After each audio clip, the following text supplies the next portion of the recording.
Bueno, venga, buenos días a todos, sobre todo a los alumnos, a los papás de nuestra comunidad escolar, a todos, a Jordi Gómez por hacer posible que Juan Carlos esté aquí, a Jaume, que me ha insistido mucho en que Juan Carlos tenía que venir al colegio, a Jordi Aragunde, a Julián, que nos ha ayudado un montón para que lo de hoy, el tener a Juan Carlos aquí, sea una realidad, y sobre todo a María, que forma tándem con Juan Carlos y es maravilloso que gracias a ti, María, pueda estar también Juan Carlos aquí.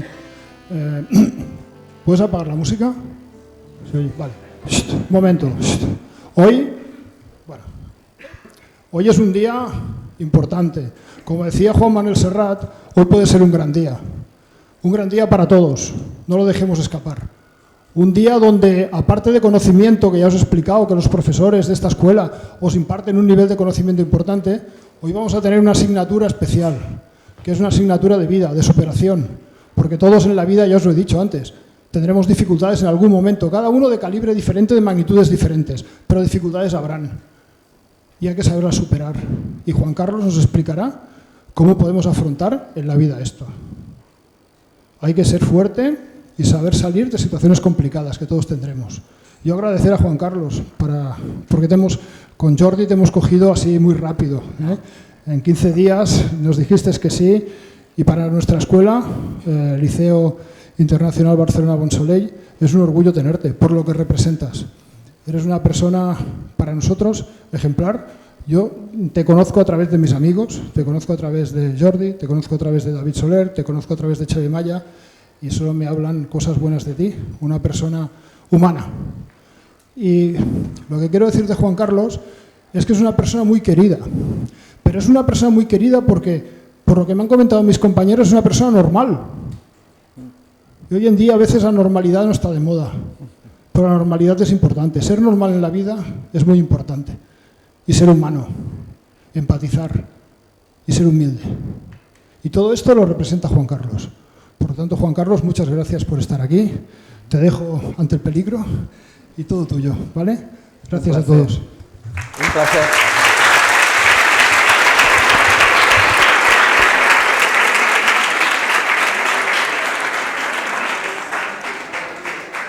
Nada, buenos días a todas y a todos, especialmente a los alumnos, porque tengo que decir que ya llevo unas cuantas charlas de este tipo, pero cuando delante mía hay gente joven, es como que tengo una motivación extra. Yo confío mucho en vosotros también, porque no me olvido de esa época que vosotros estáis viviendo y no me olvido pues, de las cosas que se podían aprender, de los errores que cometíamos, ¿no? Entonces, me apetece mucho explicaros o que después me preguntéis cualquier duda o cualquier pregunta que os interese saber. Mirad, lo primero que voy a hacer es haceros una pregunta, y es, ¿cuántos de vosotros y vosotras conocíais hace poco tiempo qué es, o conocéis a día de hoy, qué es la ELA? ¿Me podéis levantar los brazos quien más o menos conozca lo que es la enfermedad? Muy pocos. Está bien, pues me va a venir muy bien 10 minutitos que os voy a explicar de forma concisa un poco lo que es esta enfermedad. Mirad, esta es una enfermedad neurodegenerativa, le llaman de las motoneuronas, que lo que produce es una atrofia muscular. Como veis, yo he llegado en una silla de ruedas, ya no me puedo movilizar solo y vamos a decir que tengo afectados, en mi caso, lo que son brazos, manos y las piernas. Curiosamente, eso que me dio tantos años de comer. Bueno, yo suelo decir, de manera irónica, que quizá gasté las pilas alcalinas un poquito antes de tiempo, pero también digo, que me quiten lo bailado. He disfrutado mucho. No cambió absolutamente nada de lo hecho. Esta enfermedad, estos son los síntomas que yo tengo, pero hay también diversidad, mucha diversidad en los síntomas. Se ven afectados también, aparte de los músculos que nos dan la posibilidad de movernos, los músculos que nos dan la posibilidad de alimentarnos en un momento dado, y entonces te ponen una sonda y somos capaces de alimentarnos a través de esa sonda. Los músculos que nos dan la posibilidad de comunicarnos, de hablar. Y vais a comprobar que yo soy una persona que habla mucho, espero ser conciso y claro, pero hablo mucho. Mis amigos saben que no estoy callado ni debajo del agua. Y saber que como consecuencia de tener una tecnología adaptada voy a poder comunicarme hasta el último día, me da mucha tranquilidad. Sinceramente, para mí sería muy complicado saber que en un momento dado voy a perder mi capacidad para hablar y no tener opciones, ¿no? Entonces, eso me da tranquilidad. Y después esta también es una enfermedad que en la parte final se ven afectados los músculos que nos dan la posibilidad de respirar. Entonces, ahí es cuando tú tienes un problema grave, y ahí tienes la posibilidad de hacerte una traqueostomía, y esa traqueostomía lo que va a hacer es alargar la esperanza de vida y estabilizar en cierta manera la enfermedad. El problema es que esta es una enfermedad muy cara de mantener, y hay muchos compañeros, o unos cuantos compañeros, que deciden, cuando llega este momento de problema respiratorio, que para seguir adelante tú tienes que hacer la traqueostomía, deciden dejarnos, tiran la toalla.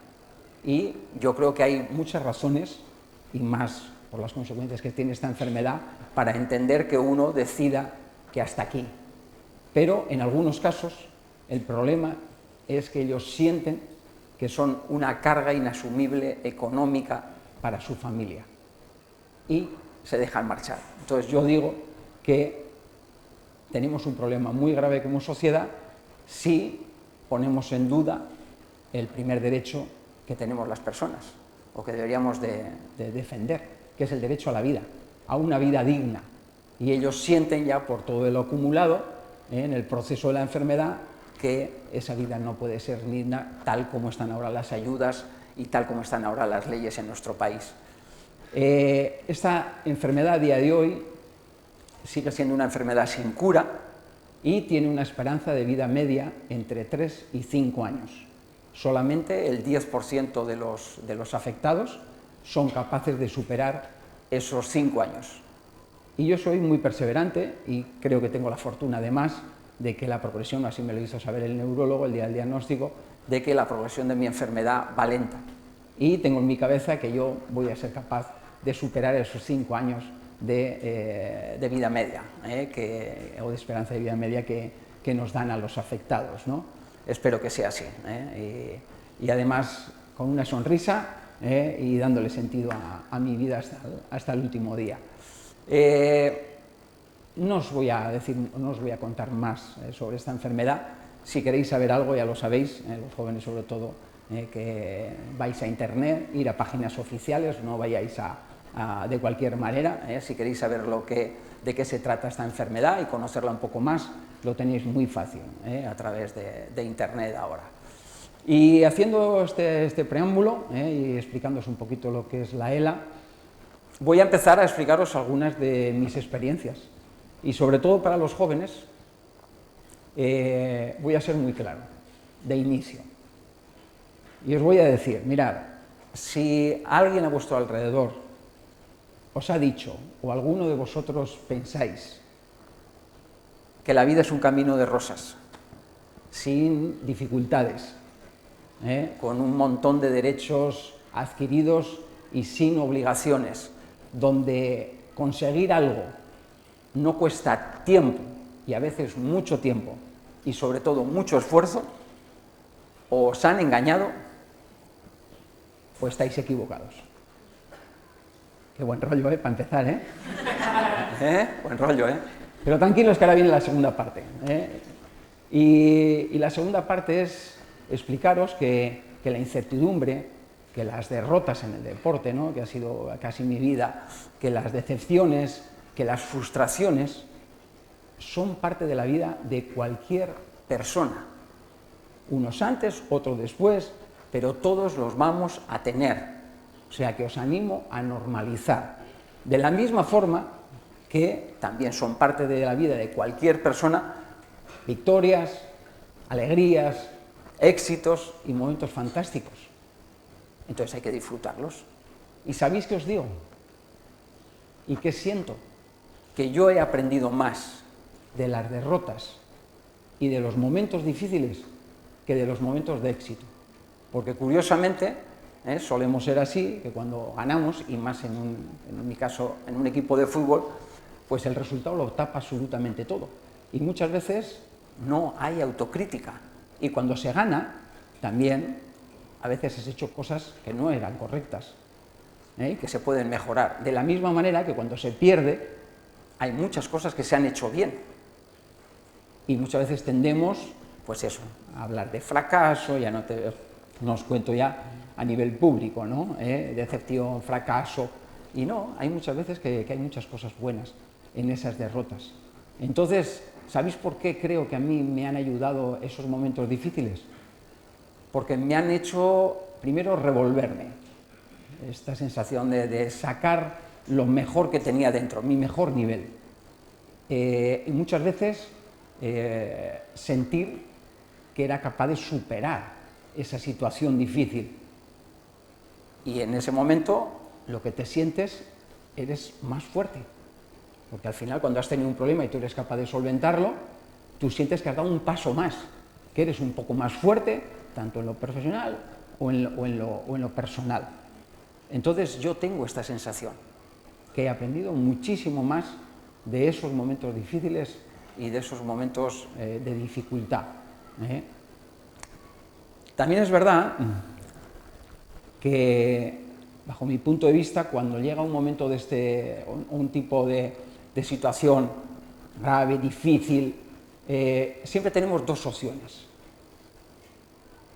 Siempre tenemos dos opciones. Una, y lo solemos hacer muchas veces, y yo me pongo el primero, es enfadarnos con nosotros, con los que están alrededor, quejarnos, y curiosamente, cuando tomamos ese camino, lo que estamos haciendo es alejarnos de la solución. Y la otra opción que tenemos es asumir lo que tenemos, esas circunstancias nuevas, malas, percibir qué podemos controlar y qué podemos cambiar. ¿Y sabéis qué? Que lo único que está en nuestras manos es nuestra actitud, para ir por un camino o el otro. Y hay veces que uno consigue ir por el camino adecuado al minuto 1. No pasa nada. Si al minuto 1 no has sido capaz, se puede conseguir al 5. Y si no lo consigues al 5, lo consigues al siguiente día. Y si no, lo vais a conseguir a la semana.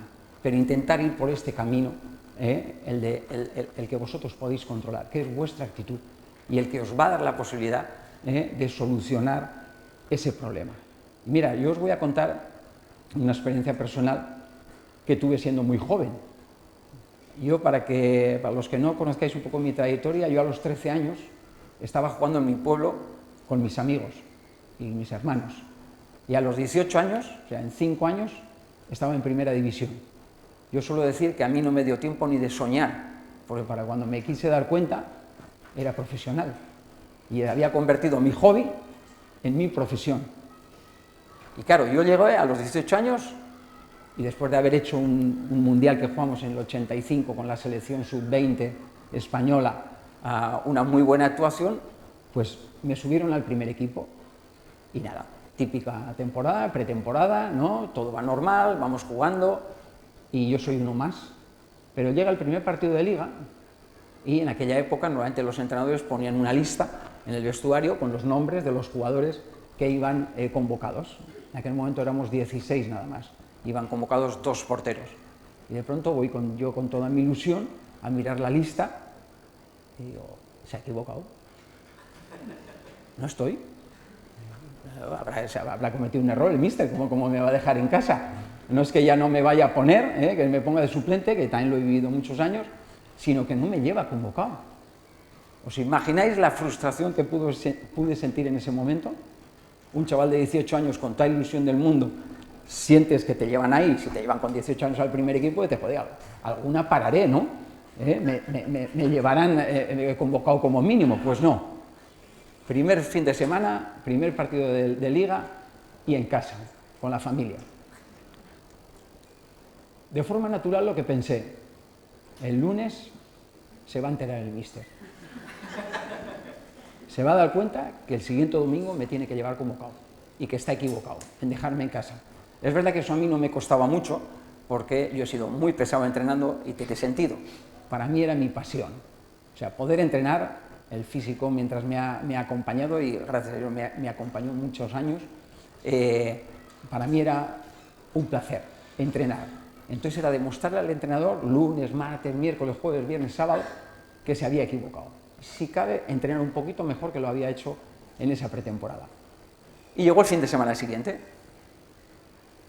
¿Y qué creéis que pasó? ¿Que me convocó o que no? ¿Quién cree que no? Venga, manos arriba los que creen que no. ¿Habéis leído mi currículum o qué? ¿Habéis leído, en prensa? Que pues no me convocó. Y claro, lunes siguiente otra vez, ¿qué hago? Pues seguir mi camino, perseverante, cabezota, como yo he sido siempre, como buen navarro que soy, y otra vez a demostrarle al entrenador que está equivocado. Y que ya no se ha equivocado una vez, sino que se ha equivocado dos. Y otra semana a tope, a full, todo lo que podía dar. Y llegó el domingo siguiente, ¿y qué creéis que pasó? ¿Que me llevó o que no? ¿Cuántos creen que sí? Sois minoría, pero habéis acertado. Me llevó, y por suerte para mí, en 17 años de profesional, que tuve el placer de disfrutar, solamente esos 2 días me quedé sin convocar. Después yo suelo contar que he sido titular muchos años en muchos equipos, indiscutible, pero también he sido suplente indiscutible en algunas otras temporadas. Entonces me ha venido muy bien, vivir todos los roles me ha venido muy bien. ¿Y sabéis qué? No lo sé seguro, porque no se lo pregunté a ese entrenador. Ese entrenador era un entrenador que yo ya había tenido en juveniles. ¿Y sabéis qué creo? Que lo hizo aposta. Pero lo hizo aposta para intentar mejorar mi capacidad de superación. Y lo consiguió. Y lo consiguió. Lo consiguió que yo, a las 2 semanas, imaginaros, cuando me convocó y me vi en la lista, dije, ole, tus cojones, Navarro ahí, perseverante, me ha tenido que llevar, porque se lo he demostrado, y tú te sientes más capaz, como decíamos antes, y mejoras, y eso mejora nuestra autoestima, y eso mejoró mi autoestima en aquel momento. Pero también os tengo que contar otras experiencias y otra sensación que yo he tenido también en mi vida, y es que las personas tenemos una capacidad de adaptación y superación muchísimo mayor de la que muchas veces nos creemos. Y lo estoy comprobando en propia persona. Mirad, yo como algunos que me conocen de joven, he sido una persona muy activa, diría yo casi hiperactivo. En mi vida hubiese pensado que yo iba a ser feliz en una silla de ruedas. ¿Y sabéis qué? Que lo soy. Que lo soy. ¿Y sabéis por qué soy o por qué me siento feliz? Porque me siento útil. Y eso creo que es indispensable para todos nosotros. Ser útil es lo que le da sentido a la vida. Y yo me siento útil de una forma muy diferente.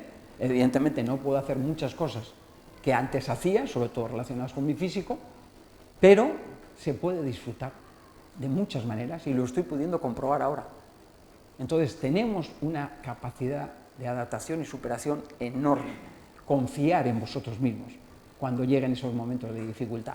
Pero también es verdad, y os animo, y ahora os voy a explicar una experiencia personal también, que hay momentos en que llega un problema y nos bloquea y no somos capaces de solucionarlo de forma personal. ¿Y sabéis a qué os animo?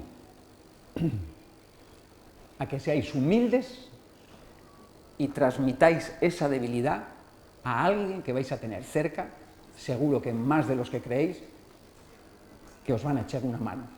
Pedir ayuda a la persona que queráis, a la que decidáis. Y solamente os digo que el transmitirlo os va a ayudar mucho. Si no sois capaces, evidentemente, de solucionar ese problema con ese amigo, con esa amiga, entonces es el momento de que acudáis a vuestros padres o a otra persona de confianza y, sobre todo, el momento de que vayáis con un especialista, con alguien que realmente os pueda ayudar a solucionar ese problema.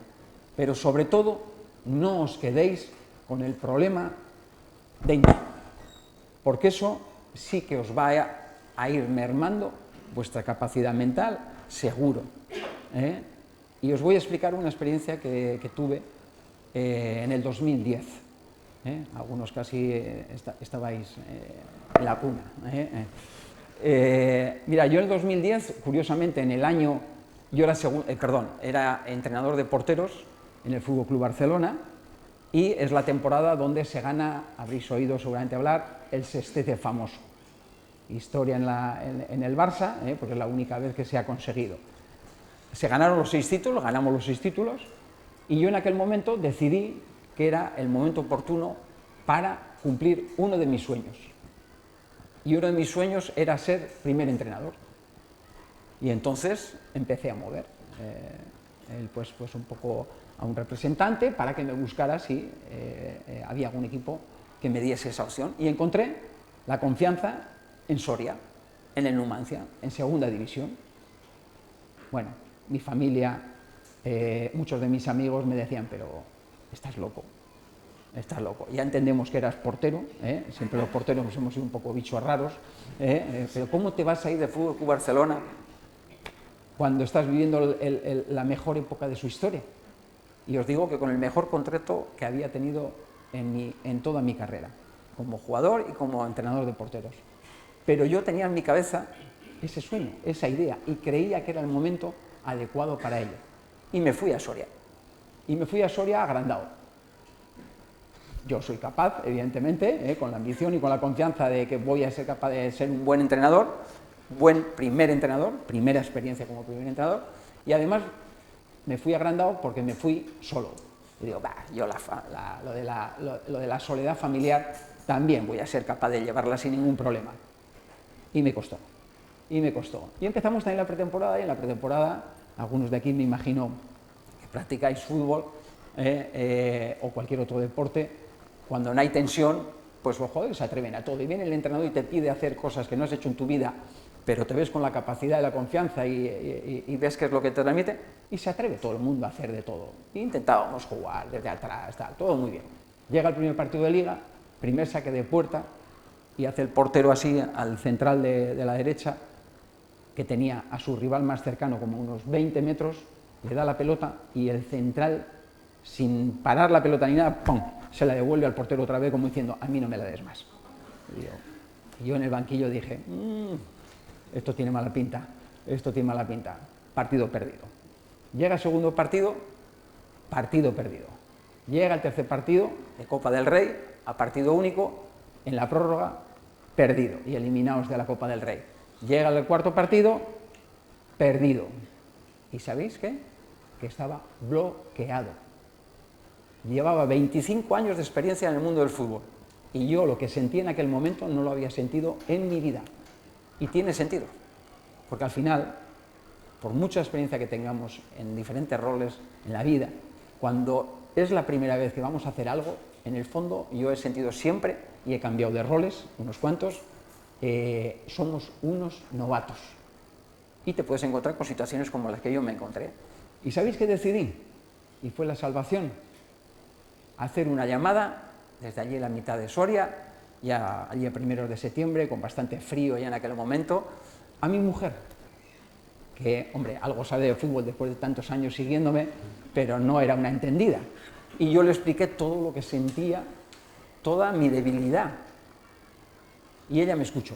Es una de sus mayores virtudes, su capacidad para escuchar. Yo me sentí escuchado. Y el momento que colgué el teléfono, lo que sentí es, ¡guau!, ¡qué alivio! Solamente el habérselo contado, el haber tenido la humildad para transmitirle esa debilidad que yo sentía. Y como consecuencia de esto, decidí llamarle a mi amigo Luis Enrique, que éramos rivales aquella temporada, él estaba de entrenador del Barça B y yo del Numancia, y nos enfrentábamos en segunda división. Y me acuerdo que le llamo y le explico pues lo que sentía. Y me dice, ¿cuántos partidos me has dicho que has perdido? Me dice, 4. Pero te quedan 7 para llegar al nivel de frustración que yo sentí. Yo, mi primera experiencia con el Barça B, en la jornada 11ª, iba penúltimo en la clasificación. Yo no me acordaba. O sea que, ala, Juan Carlos, sigue para adelante y quédate tranquilo. Dices, bueno, mal de muchos, consuelo de tontos, ¿no? Suelen decir, nuestras madres, nuestros padres solían decir, ¿no? Pero alivia. Y automáticamente dices, joder, eso me gustó lo que me dijo Luis, yo le voy a llamar a Pep Guardiola, que había trabajado con él los 2 últimos años, y seguía en el Barça. Y le vuelvo a contar un poco todos mis problemas, toda mi situación, y ¿sabéis al final lo que me dijo? ¿Qué, Juan Carlos? Y tú te crees original, ¿no? Te crees que tú solo sientes eso. Eso lo hemos pasado prácticamente todos. O sea que, venga, tira para adelante y hacer esas 3 llamadas, sentir a la otra parte y sobre todo sentirme escuchado, es lo que me ayudó a seguir y con esa experiencia además de buen nivel. ¿Y qué creéis que pasó el siguiente domingo? ¿Ganamos o perdimos con el Numancia?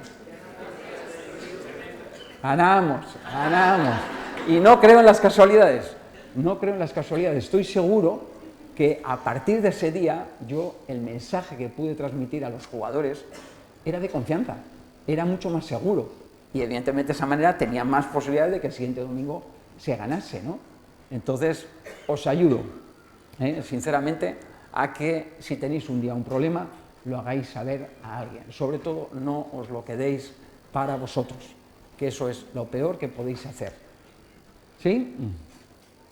Mirad, es curioso, aquí os he contado 2 historias donde yo os he dicho que creo que tengo una gran capacidad de adaptación y de superación.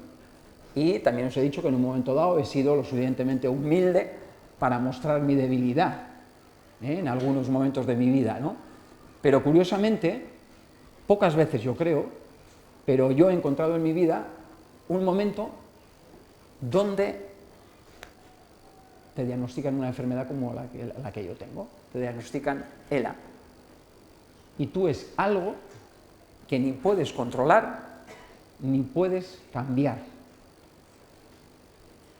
Entonces, creo que hay una palabra clave en esos momentos, y es la palabra aceptar. Aceptar que la ELA también iba a formar parte de mi vida, como lo habían formado todos esos momentos de frustración, todos esos momentos de decepción, también todos esos y muchos momentos de éxito y de alegrías. Entonces no me hice ninguna pregunta, acepté de forma natural la ELA como parte de mi vida. ¿Y sabéis que os puedo asegurar? Que el hecho de aceptarla de esa manera, lo que me ha dado la posibilidad de jugar unas malas cartas, que es las que tengo, pero de la mejor manera posible. ¿Y sabéis quién es el primer beneficiado? ¿Quién creéis que es el primer beneficiado? A ver, aquel que levanta la mano. Alto, alto, bien alto.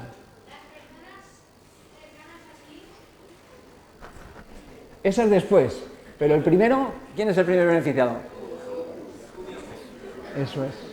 Yo mismo, o sea que en el fondo, fíjate, yo soy de los que pienso que las personas somos muy egoístas, pues en este caso hacerlo por egoísmo, porque los primeros beneficiados en este tipo de situaciones va a ser, en este caso, el enfermo, el afectado, yo, y como consecuencia de ello, tu gente más querida, que en esta enfermedad se ve muy afectada también, porque al final nosotros acabamos siendo dependientes 24 horas al día, 365 días al año. Entonces afecta mucho a ese entorno. Pues si ese entorno puede estar mejor, pues yo encantado también. ¿Sí? Entonces acordaros, hay pocas situaciones. Yo creo que hay mayoría de situaciones donde podemos hacer algo para intentar controlar o para intentar cambiar. Pero hay situaciones en que no es posible. Y vuelvo a repetiros, el día del diagnóstico era una de ellas. Y aceptarlo me ha ayudado a mí y le ha ayudado a toda mi gente querida. ¿Sí? Vale. Pues mirad, la siguiente experiencia o aprendizaje que yo he tenido en la vida es lo que a mí me ha ayudado el deporte, lo que yo he aprendido a través del deporte. ¿Cuántos de los que estáis aquí practicáis algún deporte a nivel, competís, vamos a decir? Bueno, un porcentaje bastante interesante, ¿eh? Sobre todo para los que no habéis levantado la mano, va esta reflexión relacionada con el deporte. Mirad, yo tengo la sensación que el deporte me ha dado la posibilidad de crecer, si cabe, un poco más rápido que cualquier otra persona. Porque el deporte te exige, sobre todo, que cuando te caes, y te vas a caer seguro, y hablamos de caer cuando pierdes un partido, ¿eh? Al final, ni los mejores, y yo he tenido la suerte de estar algunos años con algunos de los mejores, ganan siempre. Entonces te vas a caer, vas a perder partidos, vas a tener momentos de dificultad. Entonces el deporte, yo digo que te obliga en ese caso a levantarte rápido, porque si no te levantas rápido, lo que tú sientes y percibes es que hay un amigo, un compañero, un rival que quiere estar en el mismo sitio que tú y te pasa por arriba, por abajo, por la derecha o por la izquierda. Entonces yo tengo la sensación de que a mí el deporte, desde muy crío, me ha dado la posibilidad de crecer en todos los sentidos y sobre todo me ha dado la posibilidad de adquirir una serie de valores que me han servido para el resto de mi vida y me están ayudando a día de hoy mucho. Y además yo he tenido la suerte de ser, como sabéis, futbolista profesional, pero creo que a cualquier persona la práctica de deporte en esas edades tempranas le va a ayudar, sea profesional o no.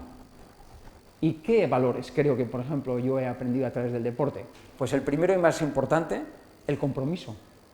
Saber lo que es adquirir un compromiso y no solamente adquirirlo, sino cumplirlo. Porque si no lo cumples, evidentemente no vas a ir para adelante. Otra de las cosas que yo he aprendido es a ser, como he dicho antes, más fuerte, a tener la sensación de que soy capaz de superar situaciones complicadas. Yo digo que incluso los porteros, específicamente, todos al final tenemos que aprender a convivir con el error, pero el portero, si cabe, un poco más, porque los porteros normalmente sentimos que el gol se lo ha hecho al equipo, pero nos lo han hecho a nosotros personalmente, y muchas veces no es fácil quitar esa idea de la cabeza. Entonces tienes que aprender a convivir con el error, aprender de esos errores e intentar no volverlos a cometer, pero tienes que convivir con él, porque si no es imposible progresar. Y después otro valor que para mí da el deporte, y sobre todo el deporte colectivo, es la empatía, porque lo que te das cuenta al minuto 1, y más siendo portero, que solo no vas a ningún sitio. Y dice, ¿qué voy a hacer yo? Si mis compañeros vienen con los 11 atacándome, ¿qué voy a hacer yo solo? Nada. Entonces, claro, si yo no soy nadie solo, lo que tú te tienes que preocupar y ocupar es de tus compañeros de equipo. Y cuanto mejor estén ellos, mejor te va a ir a ti. Vuelve a aparecer el egoísmo, que una psicóloga amiga mía dice que ese es el egoísmo altruista, el que se ven beneficiados a ambas partes, y que ese egoísmo es el que deberíamos de generar en esta sociedad. Pues os animo a que generéis ese egoísmo, que al final os ocupéis de los demás, sabiendo que vosotros en el fondo os vais a sentir bien y os va a ir mejor de esa manera.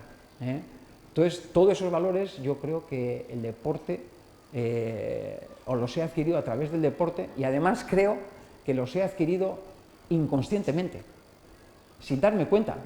Y de pronto te haces mayor y te das cuenta y dices, ostras, que actúas de esa manera. Ah, pues esto igual es consecuencia de aquello, ¿no? Y yo estoy seguro de que el deporte me ha dado todo eso. O sea que os animo en este... Antes lo teníamos más fácil, sinceramente. Cuando escucháis hablar a los mayores, ¿no? Los padres, sobre todo, ¿no? Vale, os contamos las historietas de abueletes, ¿no? Y siempre lo nuestro era lo mejor y lo que hacéis vosotros siempre es peor. Pero yo digo que vuestra generación lo tenéis más complicado. ¿Sabéis por qué? Porque tenéis más posibilidades. Y vosotros os podéis entretener a día de hoy de muchas maneras diferentes. Nosotros en aquella época, y más viviendo en un pueblo, nosotros nos divertíamos en la calle, nos activábamos, hacíamos o practicábamos cualquier tipo de deporte y eso nos venía fantástico, no teníamos demasiadas cosas para poder entretenernos y eso nos vino bien, hizo más fácil que muchos de nosotros lo practicásemos, pero os vuelvo a repetir, me encantaría que lo practicaseis incluso ya sin un ánimo de ser profesional, con la idea de practicarlo y de que esa práctica os va a hacer mejores personas, no tengo ninguna duda. Y mirad, la penúltima experiencia que os voy a contar, o aprendizaje, es que, no sé si estarán de acuerdo aquí los padres, los que ya tienen una edad parecida a la mía, que conforme vamos cumpliendo años, tenemos la sensación y la certeza, yo creo, de que nos da más satisfacción dar y ayudar que recibir. ¿Es así? ¿Estáis de acuerdo conmigo? Que nos vamos dando cuenta. Es así. Y normalmente cuando teníamos vuestra edad no nos dábamos cuenta de eso. O yo por lo menos no me daba cuenta de eso. Si además lo tenéis adquirido eso ya, teniendo la edad que tenéis, fantástico. Fantástico. Porque al final eso, yo digo, cuando además relacionas eso que recibes con lo sentimental, con las emociones, como me está pasando a mí, os puedo decir que eso es impagable. O sea, sentir el cariño, el respeto de tanta gente, a mí me hace, os digo, tan feliz o más que esa época que estaba esperando eso, ganar un título, ser titular en el equipo, ¿me entiendes? Eso era más material y está bien, hay que tener esa ambición. Pero os animo a que, sobre todo, y esto lo escuché hace poco, lo leí en un periódico y me pareció una idea fantástica, que va relacionada con dar y ayudar. Y decía esa persona que cuando estéis tristes, cuando estás un poco, pues que no con muchas ganas de hacer cosas y tal, que viene muy bien dar o ayudar a alguien. Y me sentí reflejado. Me sentí reflejado porque, curiosamente, cuando deis y ayudéis a alguien, lo que vais a encontrar en la mayoría de los casos, lo primero es la satisfacción personal, que es la más importante.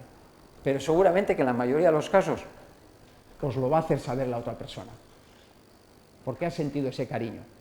Y eso, os vuelvo a repetir, eso es impagable.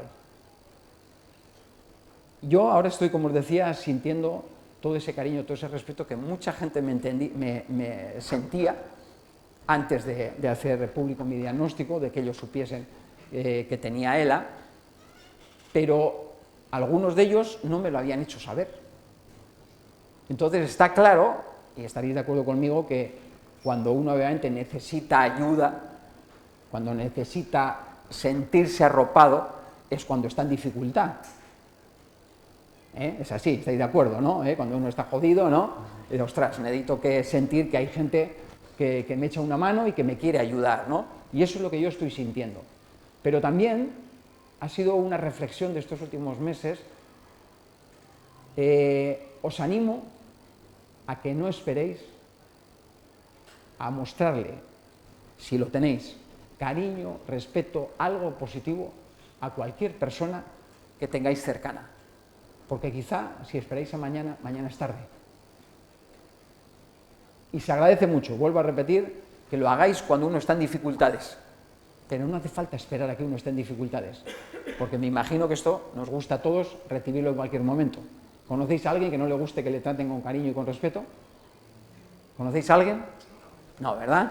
Esto nos gusta a todos, a nuestros antepasados, a nosotros, a vosotros, a vuestros hijos, seguro, a vuestros nietos. Estoy seguro de que a eso no le va a disgustar a nadie. Eso no ha evolucionado por suerte, y sigue estando ahí. Entonces, os animo y os voy a poner un trabajito, ahora para cuando salgáis del cole, de ir a casa, si lo tenéis cerca, hacérselo saber, y si no lo tenéis cerca, hacérselo saber también, pues a través de un teléfono, a través de una videollamada, de otra manera, pero decirlo y hacer saber lo que sentís por esa otra persona. ¿Me haréis caso? No voy a ir con el profesor, no os voy a luego evaluar, pero ¿me haréis caso o no? ¿Sí? ¿Tenéis algo que decirle? ¿Cuántos tenéis algo que decirle a alguna persona y no se lo habéis hecho saber durante ya unos cuantos días? ¿Cuántos hay? A ver, venga, a ver, con sinceridad. ¿Solo es...?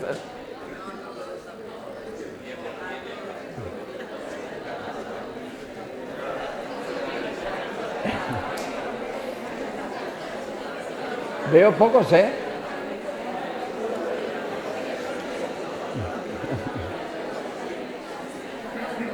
Oye, o igual, perdonad, igual es que os estáis comportando muy bien y ya se lo habéis hecho saber. ¿Sí? ¿Es eso? ¿Es eso? ¿Se lo habéis hecho saber ya? Cada día. Está bien, oye, me quedo tranquilo, me quedo tranquilo. Pero voy a dudar unas horitas, Me quedo por una parte tranquilo, por otra parte voy a dudar unas horitas, Ya me lanzarán vuestros padres si ha habido por ahí algún cambio. Pues mirad, yo con esto creo que ya os he dado la tabarra bastante, ya os he contado algunas de mis experiencias de vida que no espero que las llevéis a cabo, pero sí con que os haga reflexionar a uno de vosotros un poquito y que toméis luego vuestras decisiones, creo que la charla habrá merecido la pena.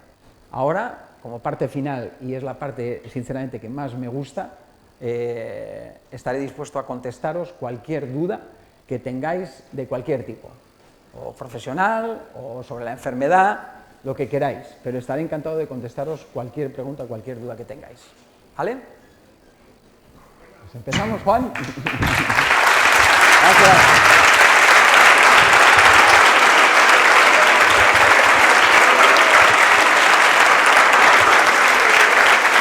Muchas gracias.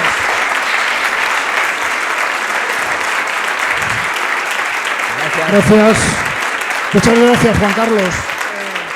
Vamos a hacer 3 preguntitas así rápidas para seguir un poco el hilo de lo que has contado. Y bueno, tengo un voluntario, sí, que lo tengo aquí a mi lado, que es Jordi. Venga, adelante, Jordi. Empieza con la primera. La primera suele ser la más complicada, Sí, luego se suelen animar. La verdad que la primera no es fácil, pero bueno. Bueno, primero, tengo 2 preguntas realmente. Voy a intentar... Quería hacerte una sobre Iago Aspas, pero no te la voy a hacer.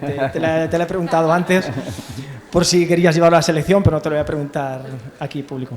Bueno, primero dar las gracias a Juan y a Jordi por traerlo, por traer a Juan Carlos. Para mí, que llevo muchos meses siguiendo todas las situaciones, es un placer y muy emotivo, y lo sabes. Hablamos el 23 de abril, el día de San Jordi, con mis hijos, y mis hijos se fueron muy ilusionados contigo. Hoy se ha ido mi hijo llorando después de vernos a primera hora, o sea, porque hiciste un comentario sobre el deporte, sobre el fútbol, que le dejó impactado, y te lo agradezco.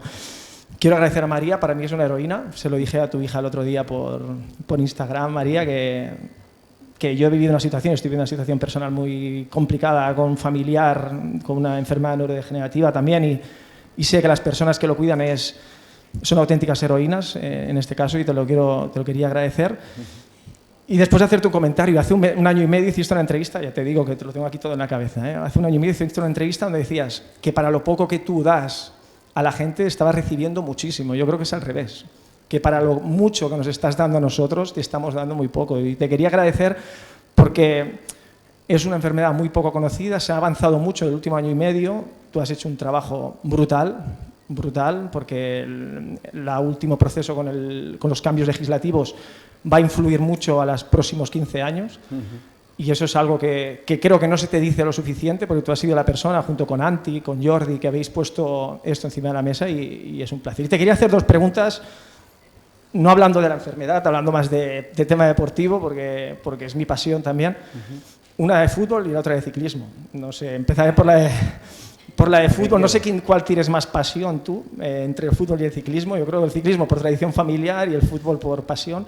Pero bueno, la del fútbol era, después de haber compartido vestuario con Maradona, ¿no?, de haber tenido entrenador a Cruyff y a Bilardo, antagónicos, de haber compartido, siendo entrenador, con Luis Enrique, con Guardiola, haber ganado todo, y haber tenido como jugador a Messi y a Iago Aspas también. ¿Quién es la persona que más te ha inspirado en este proceso deportivamente a nivel futbolístico? Esa era la primera que te quería hacer. No te preguntaré, y hablé con Juan ayer de preguntarte la de Iago Aspas, si lo llevarías a la selección, pero después te lo voy a preguntar en privado. Ya te la he contestado. Y ya me la has contestado. No soy seleccionador, con lo cual no tengo ese problema. Esa es muy buena política, ¿eh? Y la segunda, como tradición ciclista que tienes, y la comparto, y algún compañero que he visto aquí hoy también es de ¿de quién eres más, de Indurain o de Perico Delgado? Que es siempre una discusión que ha habido siempre. Para los jóvenes esta pregunta va a ser... ¿Quién es? Eran dos ciclistas que eran muy buenos antes. Eran dos ciclistas Pedro Delgado, Miguel Indurain, ¿quiénes son esos, no? Iba a decir Álvaro Pino, pero Álvaro Pino... Solo ha ganado 6 o 7 tours. Nada. Y ya está, gracias y... Nada, un placer. Gracias.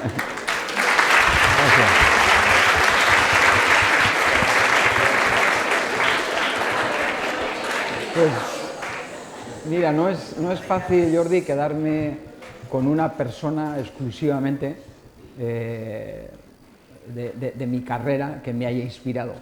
Como decías antes, he tenido muchos entrenadores también a los que he acompañado, que eran muy buenos, y para mí una cosa interesante y muy egoísta era que entre ellos había también muchas diferencias, y eso es lo que me ha dado la posibilidad, creo, de crecer más, porque al final tú tienes muy buenos profesores, pero todos son un poco el mismo tipo, ¿eh? Todos esos entrenadores tienen los conceptos más o menos parecidos de juego, pues tú creces en ese aspecto, en ese concepto de juego, esa idea, pero no creces más en la totalidad. Y yo he tenido la suerte, como decías, de pasar de Johan Cruyff a Bilardo, dos entrenadores totalmente diferentes, pero lo que te das de cuenta es que primero los dos me marcaron, los dos eran unos transgresores, lo que ellos nos transmitían yo no lo había escuchado anteriormente nunca, y no solamente yo, sino todos mis compañeros de equipo, y lo que ellos conseguían era marcarte y dejarte un legado, que tú metieses en esa mochila cosas que ellos te habían transmitido y que tú después los ibas a llevar en el campo, o cuando he sido entrenador también desde la dirección del equipo. Pero además de ellos dos, tuve también la suerte de tener a Luis Aragonés, que para mí fue también un maestro más que entrenador, y aprendí muchas cosas de él.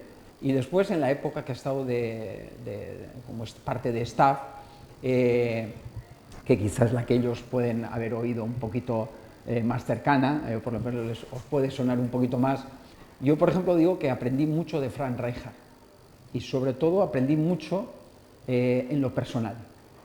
Yo estuve trabajando 5 años, mis primeros 5 años después de haber dejado de ser portero y ser entrenador del FC Barcelona de porteros, y a mí me marcó mucho porque era un tipo que hacía las cosas de una forma casi opuesta a como yo las hacía, pero me gustaba. Le veía y digo, ostras, esto que está haciendo Fran es casi, ¿no?, lo opuesto a lo que hago yo, y siento que me gustaría actuar de esa manera.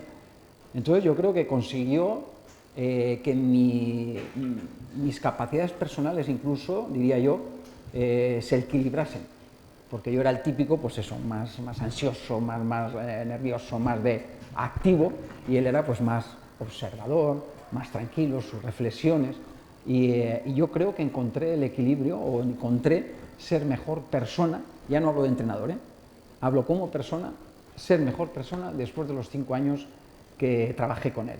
Y después, como decías, también he trabajado con Pep Guardiola y con Luis Enrique, pues dos de los mejores, sobre todo en lo que es el tipo de juego Barça, la idea pues ofensiva, y bueno, pues una idea que yo, cuando he sido también primer entrenador, he intentado llevar a cabo, ¿no? Porque al final he tenido la suerte de escuchar esos pequeños detalles que marcan la diferencia, y que después son los que en un momento dado tú puedes transmitir a estos jugadores y ellos ser capaces de llevarlos a cabo y también marcar la diferencia, ¿no? Entonces no me puedo quedar con uno, Y después me preguntabas por Perico Delgado o por Indurain.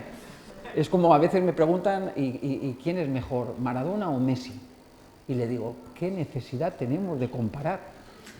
¿Por qué nos da siempre por comparar este mejor o peor? Mira, yo en gente de ese nivel, en números unos, Lo que siento es que si a Maradona lo hubiesen traído al 2010-2020 y si a Messi lo hubiesen llevado a los 80, hubiesen sido los mejores del mundo también, seguro los dos. Se hubiesen adaptado a las circunstancias. El fútbol ha cambiado mucho, ha evolucionado mucho, pero yo creo, no lo vamos a saber nunca, pero mi opinión es que habrían sido también los números uno, de la misma forma que lo fueron Miguel Indurain y Perico Delgado en la bicicleta, ¿no? Al final son corredores que nos hicieron disfrutar mucho. Nos hicieron disfrutar mucho de un deporte, bueno, para mí también ha sido, como decías, mi pasión. En casa se veía fútbol y ciclismo casi en la misma medida, ¿no? O el mismo porcentaje. ¿Sí? A ver, preguntas. Última pregunta, una pregunta más. ¿Alguien está aquí? Venga, va. Esta sí que no lo voy a creer, que ha sido tan claro, que lo he dejado todo, ¿eh? Chicos y chicas, mira, allí también ya tenemos otro parálogo. Muy bien. Hola, gracias por la charla. De todos los conceptos que has comentado en la charla, bueno, yo creo que uno de los más difíciles es la palabra aceptar, ¿no? Aceptar. ¿Nos puedes dar un par de...? Bueno, a veces aceptar es muy difícil. Sí. El proceso para conseguir aceptar un par, no sé, de experiencias o truquillos o líneas de cómo aceptas algo tan inevitable, duro. Creo que es lo más difícil. Sí, Gracias. pues mira, es curioso que la última charla que hice, la última pregunta también fue la misma. Y suelo decir cuando me hacen esta pregunta que me es muy complicado explicar cómo se hace esto, porque en el fondo a mí me ha salido de forma natural. Entonces el otro día me quedé como, le dejé así un poco con esta contestación y le di vueltas. Después cuando fui a casa digo, ¿qué hay? ¿Qué puedo explicar yo si me preguntan esto? Yo creo que es sobre todo confirmar si eso que nos está pasando, o que nos ha pasado ya, verdaderamente lo podemos controlar o lo podemos cambiar. O sea, llegar a la conclusión de que ese diagnóstico, por ejemplo, en mi caso, no lo podía cambiar ni lo podía controlar, yo creo que es lo que hace que tú aceptes. Pero si tú sientes, a ver, yo por lo que me dicen los doctores, por ejemplo los médicos, de muchos compañeros y compañeras, pues el primer día lo que hacen es, pues eso, enfadarse con él, con el doctor, con el mundo, ¿entiendes? Y posiblemente sea lo habitual y lo normal en ese momento, ¿no? Pero al final yo digo, mientras no se demuestre lo contrario, ¿qué he hecho yo? ¿Qué responsabilidad tengo para haber sido diagnosticado con ELA? No siento que he hecho nada para ser diagnosticado. Entonces, yo eso, vuelvo a repetir, ya no lo puedo controlar. Yo esa conclusión me llegó de forma natural, pero yo creo que quizá la pregunta es esta, ¿no? Yo esa situación que tengo la puedo cambiar con mi actitud y a poder ser lo más positiva posible y lo antes posible. ¿La puedo cambiar? Bien. ¿La puedo controlar? Voy a hacer todo lo posible para darle la vuelta. ¿No la puedo controlar? ¿No la puedo cambiar? Acepta. Acepta que esto es parte de tu vida. Y además, nos suele pasar que yo creo que cuando estamos bien, solamente vemos gente que está bien, o en un porcentaje muy alto. ¿No os pasa? Eso es como cuando mi mujer se quedó embarazada la primera vez. No veíamos más que coches, cochecitos, niños, embarazadas. Y, digo, ¿no? Y ahora resulta que ahora voy en silla de ruedas. Yo no me había fijado en mi vida que podía haber tantas sillas de ruedas. Y tanta gente con problemas. Tanta gente con problemas. Por eso digo que tenemos que normalizar que hay momentos y situaciones complicadas en la vida. Que a unos ojalá no le llegue, pero si no te llega a ti, te va a llegar en tu entorno más cercano. Es muy difícil. Es muy difícil cuando hablamos de una sociedad tan numerosa, ¿no? Que no vayan a pasar cosas. Entonces, esa es un poco mi explicación, mi contestación. A ver, allí teníamos Tengo un alumno aquí que me lo he traído por aquí delante. Bien, bien, lo has acercado, muy bien. Estaba muy al final. Muy bien, campeón, saca esos 5. La pregunta es que ¿cuál es el momento que consideras más feliz de toda tu carrera? Pues mira, también te voy a contestar un poco como a Jordi. No es fácil quedarme con uno exclusivamente, pero si tuviese que quedarme con uno, me quedaría con el día que debuté era partido de Copa del Rey con Osasuna en el Sadar, en el estadio en mi tierra, en Pamplona. Mira, os cuento un poco para que entendáis, y aquí vais a poder comprender que me gusta hablar, y ser conciso me cuesta. Mira, yo tuve un idilio con los penaltis, cuando era portero, cuando era joven, y yo a esa final que os he dicho antes que habíamos jugado y perdimos después en el 85, cuando yo tenía 18 años, antes de vivir esa frustración con Osasuna, nosotros en la semifinal llegamos a la prórroga, empatamos en el 120 y en la tanda de penaltis paré 2 penaltis y eso nos dio la posibilidad de jugar esa final. Esa final fue el primer partido, aunque no os lo creáis los jóvenes, primer partido que se televisaba fuera de lo que era la selección española, la absoluta, y se televisa en aquellos momentos un partido de primera división y el resto de los resúmenes los veíamos en Estudio Estadio, que aún es un programa que sigue habiendo a día de hoy. Entonces, vamos a decir que fue la primera vez que vieron en España a unos chicos jugar. Y tuve la suerte que me salió un buen partido, como consecuencia de haber parado aquellos 2 penaltis. Y llegué aquí a Osasuna, como os decía, y el día que yo debuté en Primera División fue en Murcia, que ahora ya no está ni en Primera ni en Segunda, en Murcia, en la Condomina se llamaba el estadio. Yo estaba en el banquillo. Minuto 30, mi compañero, portero, hace penalti y se choca con el delantero del equipo rival y se lesiona. Entonces yo, mi primera intervención en Primera División era intentar parar un penalti. ¿Qué creéis que pasó? Si no, no lo contaría, ¿no? Si no, lo contaría. Pues lo paré y os cuento todo esto porque a los 3 días es este partido en Pamplona, con el estadio a rebosar, porque habíamos ganado en el Camp Nou 0-1 en el partido de ida de Copa del Rey. Yo no había jugado mi compañero, ese que se lesionó, había tenido muy buena actuación y habíamos ganado 0-1. Y entonces en el partido también yo hice una buena actuación, pero perdimos 0-1, llegamos a la prórroga y 0-1. Tanda de penaltis, quinto penalti, el último, si lo paraba, nos clasificábamos. ¿Qué creéis que pasó? No había otra opción, no había otra opción. Lo paré, y entonces ese yo creo que es el momento que elijo como algo excepcional. Porque ese día también allí estaban entre las personas, entre los aficionados del Osasuna, toda mi familia, toda esa gente que había aguantado mis frustraciones, mis enfados en esos primeros años.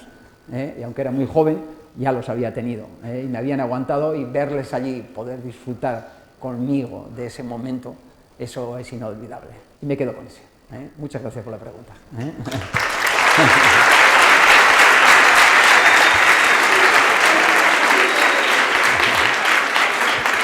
Hola. Has dicho que lo primero que cuando tienes la enfermedad esta es aceptarla. ¿Cuál es la siguiente idea? Me explico. Buscar una solución, ponerte en manos de los médicos, tirar la toalla, sí. Buscar otras cosas. Pues a ver, te voy a contar evidentemente mi experiencia, ¿no? Yo lo que enseguida sentí el día de diagnóstico es que creo que no era bueno lo que a mí me había ocurrido. Y era que la ELA ese día era una desconocida para mí. Creo que ya es suficiente estrés, ya te genera suficiente incertidumbre escucharle al doctor que tienes una enfermedad incurable con esa esperanza de vida media, ¿no? Entre 3 y 5 años, como para que además no sepas nada de la enfermedad. Entonces, yo lo que percibí enseguida es que era, como muchas otras enfermedades desgraciadamente, una desconocida. Y yo me acuerdo que yo aún estaba trabajando. De hecho, yo en mi última experiencia con el Girona, yo estoy ya diagnosticado en esa pretemporada, y cuando salgo del Girona, que me echan, porque los resultados no eran los esperados, ya ahí decido priorizar mi salud. Y entonces es cuando yo empiezo a reflexionar. Y al mes, María, más o menos al mes, relativamente rápido, le digo a mi mujer, a María, le digo, voy a hacer público mi diagnóstico.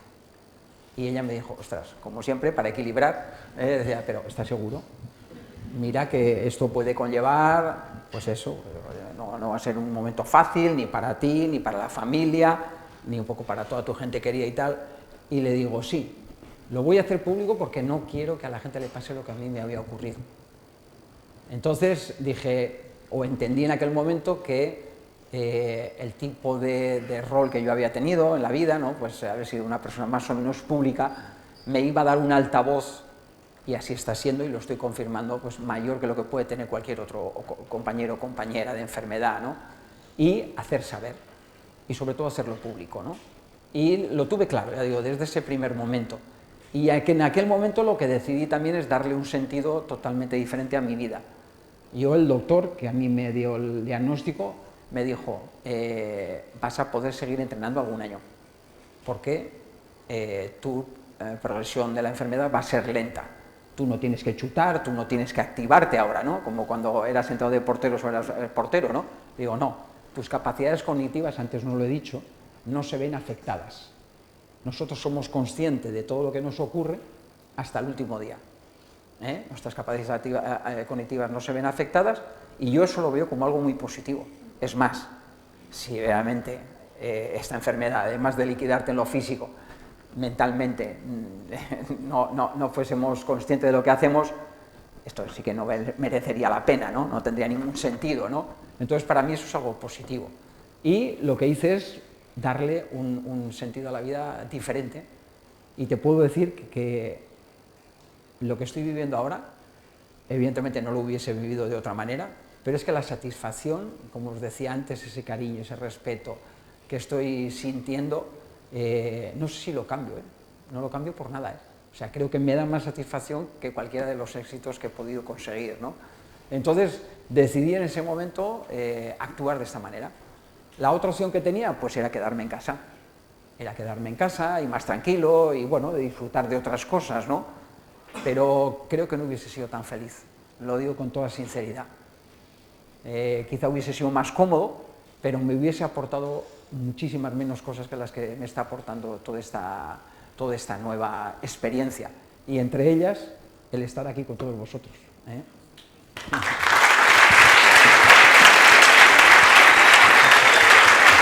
Bueno,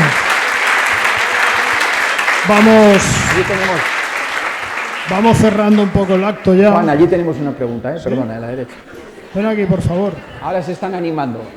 Venga. Esto es... Un momento. Shh, os estáis animando, pero tenemos tiempo para una pregunta. Ven, tranquilo.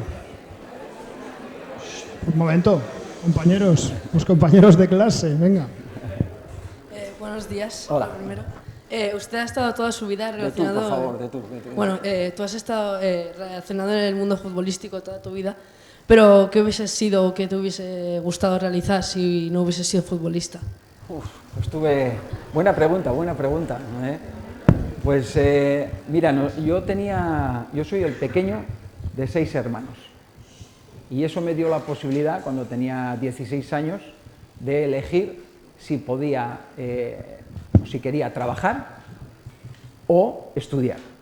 Mis hermanos mayores no tuvieron esa opción. Teníamos una empresa familiar y directamente, después de los estudios básicos, mi padre los necesitaba para trabajar. A mí me dio la opción. Ya vio que ni en una cosa ni en otra lo tenía claro. Y entonces digo, lo que tienes que tener claro, me dijo Juan Carlos, es que tienes que hacer una de las dos. Ninguna de las dos, no es una posibilidad. Entonces una de las dos. Y decidí trabajar. Y estuve 2 años, de los 16 a los 18 años que yo llego a Osasuna, como os he contado, estoy trabajando en la fábrica. Yo trabajaba pues de las 8, 8 y media de la mañana a las 5, 5 y media de la tarde, que cogía mi motito, que me compró mi padre, y me iba a Tajonar a entrenar. Y creo que eso me vino también muy bien, creo que me ayudó, porque me ayudó a fortalecer. En aquella época no hacíamos gimnasio, los futbolistas, lo del gimnasio no existían, al lado de los campos de fútbol los gimnasios no existían. Entonces creo que a mí me vino pues bien para fortalecer mi musculatura, ¿no? Nunca he sido un cachas de eso, no. Entonces me vino bien y aprendí muchas cosas, pero también es verdad que creo que, no digo que me equivoqué, pero si después de ver a mis hijos estudiar, leáis CAFE, ¿no? Es CAFE, la educación física, que ellos estudiaron, ahí percibí que quizá me faltó disfrutar de eso, de lo que habían disfrutado mis hijos. Pero las decisiones se toman y hay que asumirlas con toda responsabilidad. Entonces, bueno, pues decidí eso. Decidí en aquel momento trabajar y por suerte después salió lo del fútbol y pude hacer la carrera. Yo creo que si no hubiese sido futbolista, habría sido camionero. ¿Sí? No, lo digo. En la empresa, era una empresa de piensos para animales. Entonces, claro, había que repartir el pienso pues a caseríos, a empresas, a otras comunidades, ¿no?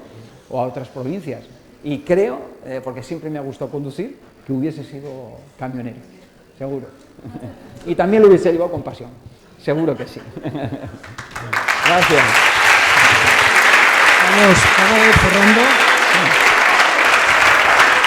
¿Tú mandas, Juan? Ya está. Es que si no, no saldrás de aquí. Ahora que se han animado. Se han animado.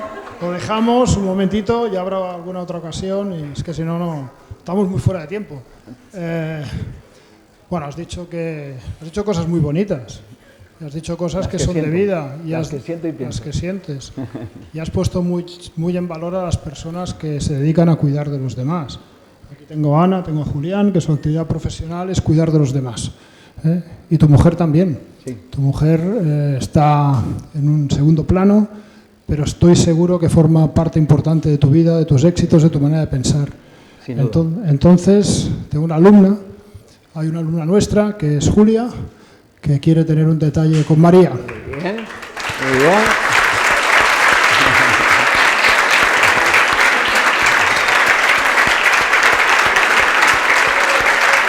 Muy merecido. ¿Se lo merece? Muy merecido.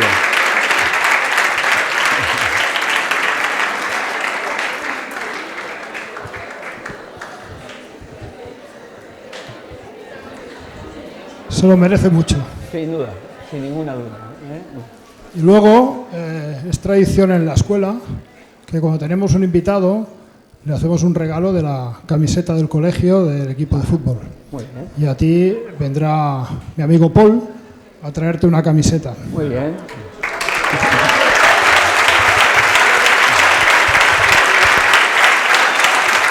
Muchas gracias. Ven aquí, Dani. Ven aquí a hacer la foto. Ven aquí. Vamos. Vamos, que... Mira qué chula. ¡Hala! Bueno, 0% lleva un era, lema. qué bueno. Lleva un lema. Ojalá en poco tiempo podamos ver eso. Cógele.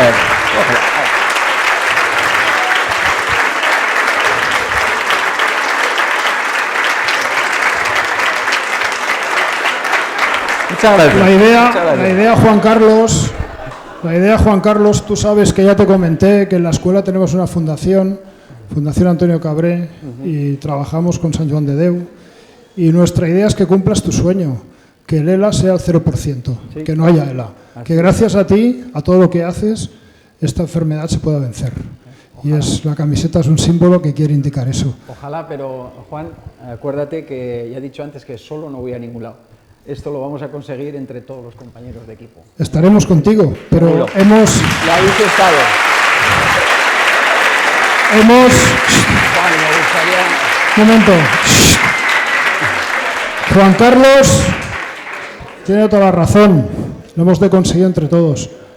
Y él ha comentado que cuando empezó a jugar, el primer partido no fue convocado. Ibais 18, ¿no? Creo. 16. Sí. Y aquí tenemos que hacer un equipo para vencer al ELA de mucha gente, de miles de personas comprometidas con las enfermedades minoritarias. Y ese equipo no tiene límite. Y cuando salgamos de aquí, tenemos que tener presente de ayudar a todas aquellas personas que, como Juan Carlos y otras, están sometidas a enfermedades minoritarias, que por desgracia la administración no tiene muy en cuenta y están un poco solas. Y hay que hacerles apoyo, ¿vale? Pues muchas gracias, Juan Carlos. Si me permites, Juan.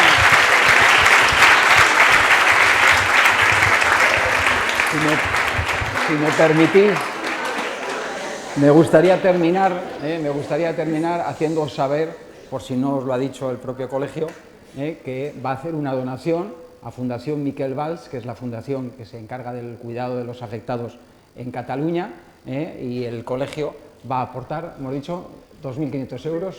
2.500 euros, que es una gran cantidad, muy necesaria, y de la cual se van a beneficiar sobre todo mis compañeros de equipo, los más necesitados. O sea que te agradezco. Muchísimas gracias. Juan Carlos, te agradezco que lo digas, porque yo no lo hubiera dicho. Pues sí, porque las cosas buenas, las cosas buenas hay que decirlas. No os olvidéis de eso. La escuela en este tema es bastante, digamos, invisible, silenciosa, y no queremos tener, pues no sé, hacer publicidad de cosas que creemos que es nuestro deber. Y agradezco que lo hayas dicho, de verdad, porque yo no te hubiera contado. Gracias, Juan Carlos. Gracias. Muchas gracias.